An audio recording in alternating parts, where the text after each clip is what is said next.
네, 해결하기 어렵거나 대응하기 곤란한 문제적 섹터들을 모아서 명쾌한 솔루션을 제시해 드리겠습니다. 오늘의 문제적 섹터 해결사 YS 파트너스 이각은 대표님과 함께합니다. 안녕하세요. 안녕하세요. 네, 우선 저희가 본격적으로 시작하기 전에 지금 구간에서 지수 상승 그리고 증권주의 시세를 상당히 또 강하게 끌어주고 있는 이슈가 있습니다. 대주주 양도소득세 50억 원 유지와 관련해서 일단 설이 지금 돌고 있는 상황이거든요. 아직 확정된 건 아니지만 시장 지수부터 해서 이 증권가에서 증권주까지 주가가 불기둥을 뿜고 있는 상황입니다. 이 부분에 대해서 좀 어떻게 보시는지 궁금해요. 특히나 지금 같을 때 증권주를 따라타야 되는지 아니면 일단 좀 지켜봐야 될지 의견이 궁금합니다. 네, 일단 오늘 오르는 거는 두 가지 관점인 것 같고요. 첫 번째는 말씀하신 것처럼 지금 양도소득세에 대한 그 기존 안 50억이 유지된다라는 거가 전체적인 투자 심리에 긍정적인 영향을 미친 것 같고, 이런 긍정적인 영향들이 특히 반도체 주식, 삼성전자 하이닉스 쪽에 지금 상대적으로 주가를 강하게 밀어 올리는 것 같습니다.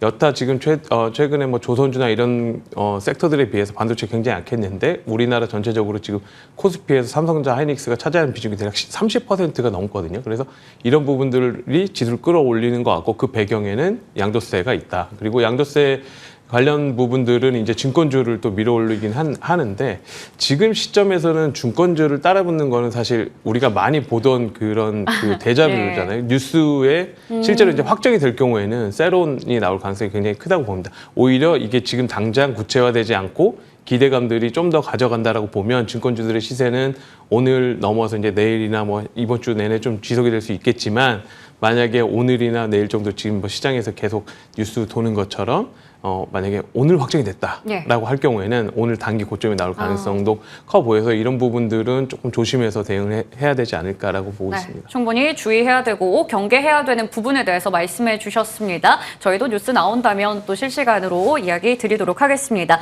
자, 그러면 본격적으로 문제적 섹터 출발하겠습니다. 첫 번째 주제 화면으로 만나보시죠. 트럼프발 관세 충격에도 올해 한국의 자동차 수출은 견조합니다. 다만 아직 관세율 인하 전이고 최근에 미국의 구금 악재까지 나와서 첩첩산중의 느낌인데, 인베스터 데이를 통해서 반등할 수 있을지 자동차주 지금은 관망해야 할 때일까요?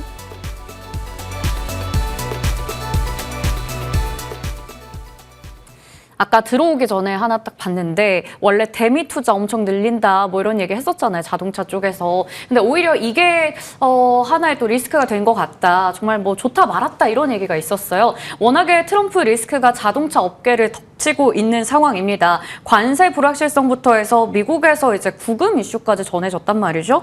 현대차의 실적과 주가의 향방, 이거 크게 좀 부정적인 영향 미칠 것 같은데 어떻게 보세요?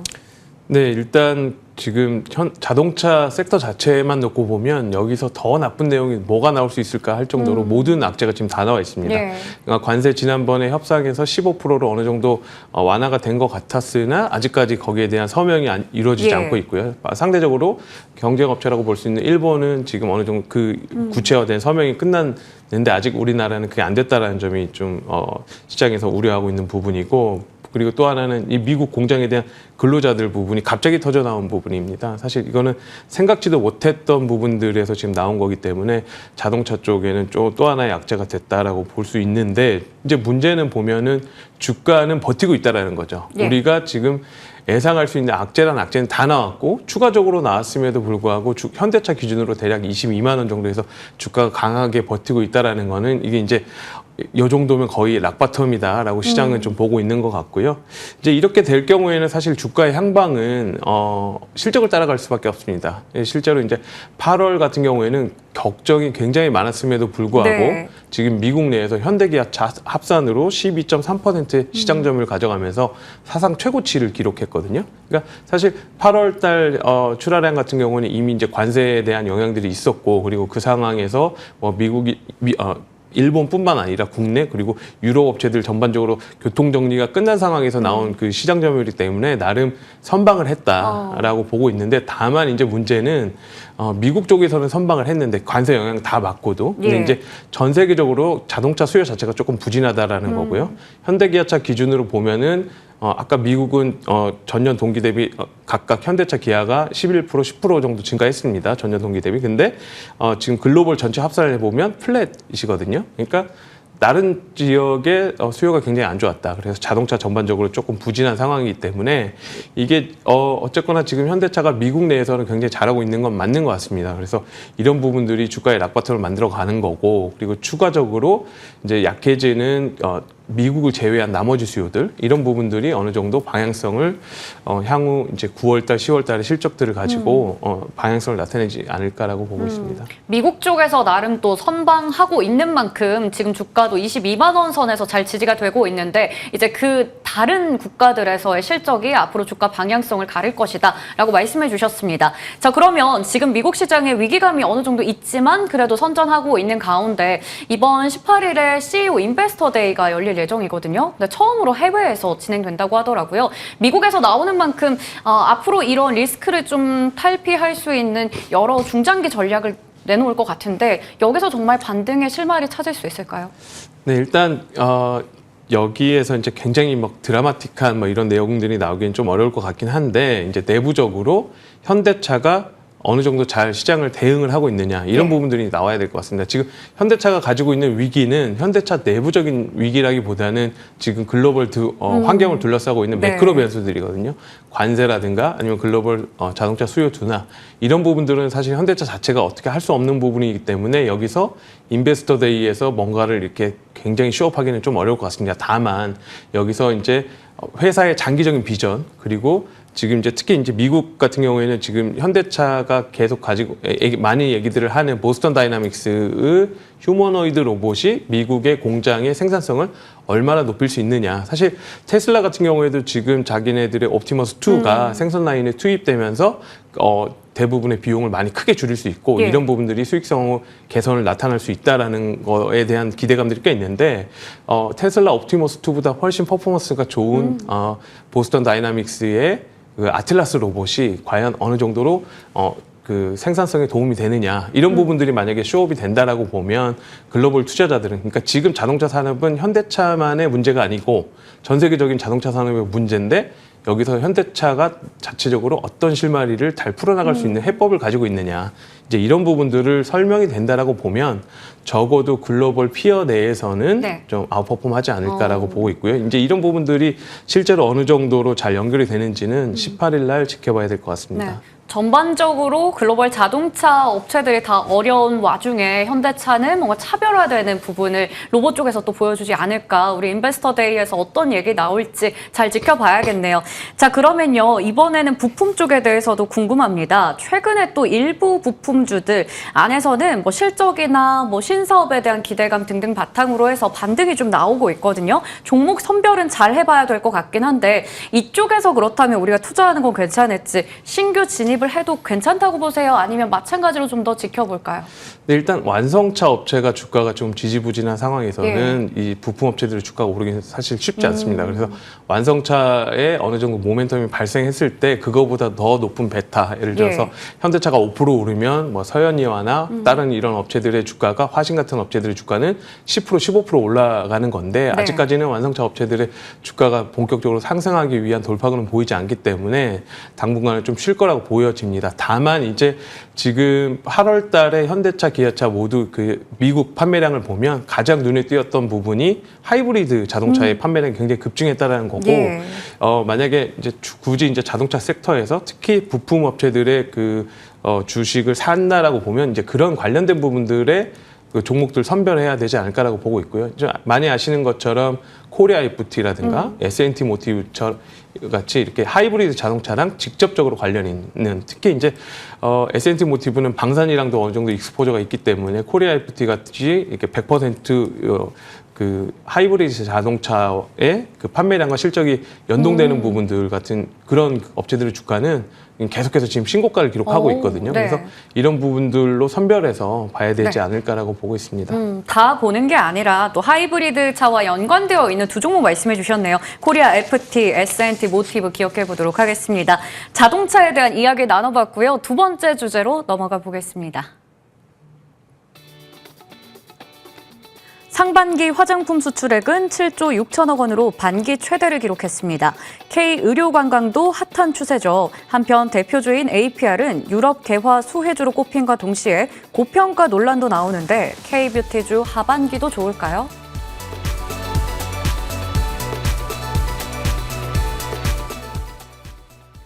뷰티 쪽, 화장품 이런 쪽은 수출과 관련해서는 항상 역대 최고, 역대 최대 이런 얘기가 나옵니다. 상반기에도 최대치였다고 하는데 하반기도 이 기조를 이어갈 수 있을지 아니면 상반기만큼은 아닐지 그게 좀 관건인 것 같거든요. 어떻게 보세요? 네, 일단 상반기 수출은 역대 최대였습니다. 그리고 이런 흐름은 7월까지도 유지가 됐죠. 예. 7월 같은 경우에는 수출 금액이 대략 화장품이 8.1억 불 정도 해서 역시 월별로 계속 6월 대비 증가하는 흐름을 보였습니다. 하지만 이제 중요한 거는 7월 달에 8.1억 불이었지만 워킹데이 자체가 좀 많았기 때문에 네. 일평균으로 보면 6월 대비 15% 정도가 줄었거든요. 그래서 여기서부터 조금 이제 화장품에 대한 걱정이 시작이 됐고 예. 실제로 이제 8월 수출 데이터 물론 잠정치입니다. 근데 요거는 대략 7억 불을 살짝 넘는 수준이었거든요. 예. 그래서 전월 대비로 보면 13% 급감했다. 주춤. 그러니까 네. 시장에서 이제 이게 이제 그 헷갈리는 게 이게 과연 관세에 대한 리스토킹이 이미 반영이 되고 줄어드는 거냐, 예. 아니면 전체적인 한국 화장품에 대한 수요가 주는 거냐, 이제 이런 것들이 헷갈리는데 지금 상황으로 봤을 때는 뭐 미국뿐만 아니라 전 세계적으로 고루 이제 감소했다라는 측면에서 이제 시장에 우려가 좀 쌓이는 부분인 것 같고요. 만약에 이게 그 9월 달에도 이런 식으로 유지가 된다라고 보면 3분기 화장품 주식들에 대한 실적 그 걱정이 조금 이제 본격적으로 시작이 되지 않을까라고 보고 있습니다. 그러니까 이게 너무 좋으니까 계속 피크아웃이나 뭐 이런 얘기들이 자꾸 나오잖아요. 그래서 관세부터 해서 이러한 이야기들이 좀 3분기부터는 좀 나오지 않을까라는 부분도 짚어주셨네요. 자, 그러면 화장품주 안에서도 그러한 논란에도 있고 계속 좋은 APR이 좀 궁금합니다. K뷰티의 유럽 개화 수혜주다라는 얘기 나오고요. 피크아웃 우려도 시기상조다. 그러다 보니까 고점권에서 최근에 계속해서 좀 지지를 잘 하고 있는 모습이죠. 오늘도 1.3% 정도 오름세이긴 한데 판단 어떻게 하시는지 궁금해요. 어느 쪽으로 좀 보세요? 일단 2분기 실적에서 거의 군계 일약이었는데 APR 예. 실적이 이제 이 기업의 실적마저도 이제 논란이 있다라고 보면 진짜 이 고점 섹터 전체에 대한 고점에 예. 대한 논란이 꽤 커지는 거고요. 그럼에도 불구하고 이제 오늘 아침 나온 얘기는 일본 메가와리 그 행사에서 판매 순위 상위권을 전부 다 APR이 다 싹쓸이 해갖고 지난번에 6월 달에 그 판매 금액보다도 2배 정도 늘었다. 네. 이런 부분들은 계속해서 이제 다른 화장품 업체들의 주가가 급락하는 반면에 이 APR은 그래도 어느 정도 지지해주는 역할을 해주는 내용들이 이렇게 꾸준히 나오고 있다라고 보시면 될 것 같고요. 이제 그 APR이 거의 대부분 일본이나 미국 쪽에서 이제 그 실적이 어느 정도 뒷받침 됐었는데 만약에 이제 시장에서 이거 일말의 기대감을 갖고 있는 유럽 쪽에서도 만약에 숫자가 터진다. 이제 만약에 이런 부분들이 3분기에 어느 정도 증명이 되면 다시 한번 이제 다른 그 화장품들이랑 다르게 APR 같은 경우는 이제 차별화해서 주가가 한 단계 점프업 할 수 있는 수준이 될 텐데 아직까지 이제 그런 부분들은 모르기 때문에 뭐 그런 논란들이 계속 나오고 있는 것 같습니다. 그래서 3분기 숫자가 이미 이제 지금 9월 달 거의 이제 10일이 가까워지고 있고 조금만 있으면 이제 3분기에 대한 실적들이 나올 텐데 이제 어느 정도 이 APR을 커버하는 애널리스트들이 계속 기업 탐방을 통해서 실적 리비전을 할 텐데 네. 만약에 거기서 최초로 나오는 리포트의 톤이 굉장히 중요할 것 같습니다. 예. 만약에 최초로 나오는 리포트, 그러니까 3분기 실적 프리뷰에 실적을 리바이즈 다운했다라고 하면 이제 주가가 되게 세게 빠질 것 같고요. 네. 오히려 올렸다. 실제로 얘기 나오는 것처럼 유럽이 좋아서 올라갔다라고 하면 지금 거의 한 2달 정도 쉬었던 주가가 한 번에 또 퀀텀 점프 할 수 있는 그런 근거가 될 수 있으니까 이제 이런 뉴스들을 잘 챙겨서 봐야 될 것 같습니다. 네. 이게 수치로 증명하던 기업이다 보니까 한 번 더 3분기 실적으로 증명해야 될 것 같은데 첫 번째 나오는 리포트의 톤을 잘 보도록 하겠습니다. 자, 그러면 오늘 자동차와 뷰티까지 체크를 해봤는데요. 이 중에서 최종 탑픽 궁금합니다. 오늘 어떤 종목 골라주셨어요? 네, 오늘의 섹터 탑픽은 이제 화장품인데 예. CJ를 가져왔습니다. 지주사업, 예. 예. 약간 이제 뜬금없긴 한데 CJ는 지금 CJ 그룹 전체 지주회사긴 하지만 네. 지금 올리브영의 실적에 절대적인 영향을 받고 있고요. 일단 올해 2분기 같은 경우에는 올리브영 실적이 대략 매출액이 1.46조 원, 그리고 영업이익이 2천억대. 이제 뭐 정확한 수치는 비상장 회사니까 알기는 어렵지만 예. 2천억대로 좀 보고 있습니다. 그래서 전체적으로 만약에 화장품 그 회사 중에 분기 영업이익이 2천억대가 나온다라고 네. 하면 연간으로 대략 1조가 조금 안 되는 수준이고 예. 보통 화장품 기업들의 PER 밸류에이션이 15배에서 20배 사이기 때문에 이 올리브영의 가치만 대략 15배에서 20배. 물론 유통업체긴 하지만 화장품 업체들의 유통을 전반적으로 확실하게 휘어잡고 예. 있고, 그리고 특히 국내 그 소비자들뿐만 아니라 외국 소비자들에 대한 그 절대적인 그렇죠. 신뢰를 얻고 있고, 지금 쾌대현 이슈가 있으면서 국내 관광객들이 굉장히 많이 증가하고 예. 있습니다. 실제로 지금 반포대교 그 밑에 잠수교 같은 경우 보면은 버스 정류장에 거의 90% 이상의 그 기다리는 사람이 다 외국인이에요. 예. 그러니까 국내 사람들 같은 경우에는 거기 걸어 나와서 고속터미널 가서 지하철 타고 가는데 이 네. 사람들은 모르니까 네. 그냥 거기서 기다리는데 그 수요가 엄청납니다. 그러니까 지금 아직 캐대언 효과는 본격적으로 시작도 안 됐는데 외국인들 관광객들은 계속 오고, 그 사람들이 왔을 때 꼭 가고 싶은 곳이 10년 전에는 면세점이었다라고 보면 예. 지금은 올리브영이거든요. 오, 그래서 네. 이런 부분들을 감안했을 때 CJ 올리브영의 그 내년 실적은 대략 순이익 기준으로 한 7,500억? 예. 이렇게 보면은 전체 올리브영의 가치만 15조 정도 네. 된다라고 봐서 CJ를 좋게 보고 있습니다. 그러면 오늘 또 신고가, 어제 신고가 기록했는데 목표 주가 어떻게 보세요? 네, 목표 주가는 21만 원 단기적으로 네. 보고 있고, 이제 중장기적으로 만약에 합병을 한다라고 보면 지금 계속 말들이 나오고 있는데, 그런 부분들 다 감안하면 그 이상도 훨씬 더 좋게 볼 수 있을 것 같습니다. 네, 목표 주가는 21만 원으로 설정해 주셨습니다. CJ까지 말씀 들어봤고요. 지금까지 YS 파트너스 이각은 대표님과 함께했습니다. 저희 성공 마감 전략 1부에서 준비한 순서는 여기까지고요. 잠시 후 성공 마감 전략 2부에서 다시 뵙겠습니다. 고맙습니다.